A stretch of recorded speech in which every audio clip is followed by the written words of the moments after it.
নমস্কার, আমি কুণাল ঘোষ, বেলেঘাটা বিধানসভা কেন্দ্রে বিধানসভা নির্বাচনে জয়ী তৃণমূল কংগ্রেসের প্রার্থী।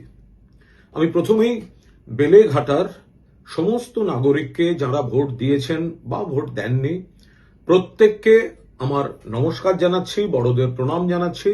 আপনারা আমাকে তৃণমূলের প্রার্থী হিসেবে গ্রহণ করেছেন এবং এলাকার বিধায়ক হিসেবে বিধানসভায় পাঠিয়েছেন। আমি নিশ্চিত যে আমি তৃণমূল পরিবারের তাদের সদস্যদের, তৃণমূল যারা করেন সংগঠন, গণসংগঠন, প্রকৃত কর্মী, বুথ কর্মী, আমি নিশ্চিতভাবে তাদের পাশে থাকব। আবার বিধায়ক হিসেবে আমি যখন কাজ করব তখন শুধু তৃণমূল নয়, অন্যান্য যে যে রাজনৈতিক দল তাদের যদি কোনো উপকারে আমি লাগি, এলাকার সামগ্রিক উন্নয়নে যা যা আমার করণীয়, সেখানে আমি কোনো রকম দল, মত, জাতি, ধর্ম এসব দেখার কোনো প্রশ্ন নেই। আমি নিশ্চিতভাবে তৃণমূল কংগ্রেসের সৈনিক ছিলাম, আছি, থাকব।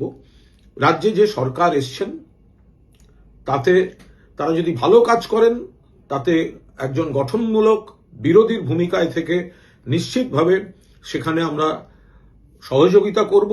কিন্তু যেখানে জনবিরোধী বা মানুষের ক্ষতি বা বাংলার ক্ষতির বিষয় হয়, বা যে যে প্রতিশ্রুতি তারা দিয়েছেন মানুষকে প্রভাবিত করতে, সেগুলি যদি পালিত না হয়, সেক্ষেত্রে আমরা গঠনমূলকভাবে বিরোধী দলের ভূমিকা আমরা পালন করব।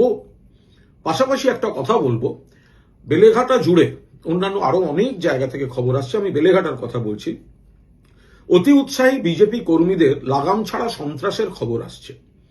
একটি মৃত্যুর খবর এসছে, তার বিস্তারিত নেওয়া হচ্ছে ৩৫ নম্বর ওয়ার্ডে। ৫৭ নম্বর ওয়ার্ডে ব্যাপক ভাঙচুর, দোকান দখল, মানুষের ঘর থেকে বার করে দেওয়া, এগুলো চলছে। ৩৩ নম্বর ওয়ার্ডে পবিত্র বিশ্বাসের পার্টি অফিসে হামলা করে নৃশংসভাবে পবিত্রবাবুকে মারা হয়েছে। ৩০ নম্বর ওয়ার্ডে ভাঙচুর চলছে।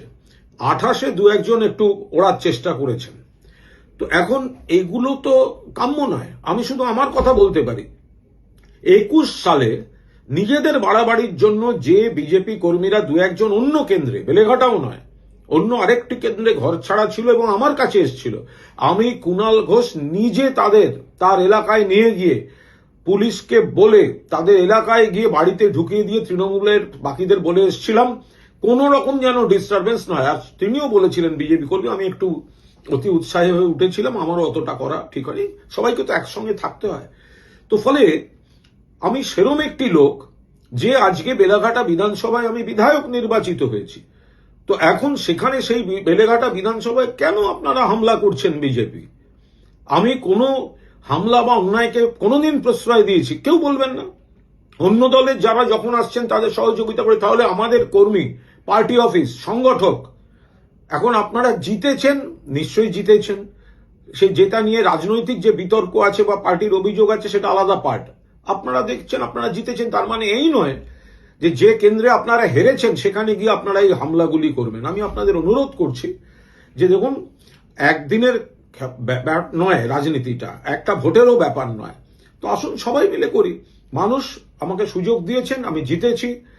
কাল যারা গন্ডগোল করছিলেন আমার কাউন্টিং এর ওখানে, সে বিস্তারিত যাচ্ছি না, তারাও শেষে করমর্দন করে বলে গেলেন দিনের শেষে আপনি বিধায়ক, আমাদের সব যোগাযোগ থাকবে। আমিও সেটা খোলা মনে গ্রহণ করছি। কিন্তু এইভাবে বেলেঘাটার বিভিন্ন কেন্দ্রে, ওয়ার্ডে যে হামলা, একটি প্রাণহানির ঘটনাও ঘটে গিয়েছে, তার বিস্তারিত পুলিশ জানাবে। আর আমি তার সমস্ত জায়গাটা যোগাযোগ রাখছি। পুলিশকে বলা হয়েছে, আমার নির্বাচনী এজেন্ট আইনজীবী অয়ন চক্রবর্তী সংশ্লিষ্ট মহলে সমস্ত অভিযোগ দায়ের করছেন, ওসির সঙ্গে কথা হয়েছে, যা যা করণীয় শান্তি ফেরানোর করছি। কিন্তু বিজেপিকে বলছি, গতবার যে ব্যক্তি আপনাদের ঘরছাড়াদের নিজে দাঁড়িয়ে থেকে বাড়ি ফিরিয়েছে, এবার আমার ভোটের আগে আমাদের ছেলেরা অতি উৎসাহে কাজ করলে, সিপিএম এর পোস্টারের উপর পোস্টার মারলে আমি দাঁড়িয়ে আমার নিজের পোস্টার ছেড়ে দিয়েছি। আপনি সেই মানসিকতার লোক জেতার পর তার এলাকায় যদি কর্মীদের আক্রমণ করেন, হামলা করেন, সাধারণ মানুষ, দোকানদার, এদের উপর অত্যাচার হয়, সেটা বোধহয় ঠিক হচ্ছে না। আমার আবেদন, এলাকায় শান্তি থাকুক, শান্তি ফেরানোর সমস্ত রকম প্রচেষ্টা বিধায়ক হিসেবে আমি অব্যাহত রাখছি। এবং আমার যারা ৮ জন কাউন্সিলর রয়েছেন, অন্যান্য সিনিয়র নেতৃত্ব রয়েছেন, সংগঠকরা রয়েছেন, বুথ কর্মীরা রয়েছেন, আমি যথাসম্ভব যোগাযোগ রেখে পুলিশ প্রশাসনের সঙ্গে কোঅর্ডিনেশন রেখে শান্তি ফেরানোর চেষ্টা করছি, এবং সেটা বিজেপি আপনারা দয়া করে এই হামলা আক্রমণগুলো বন্ধ করুন, আপনারা সহযোগিতা করুন, আমরাও সহযোগিতা করব। ধন্যবাদ।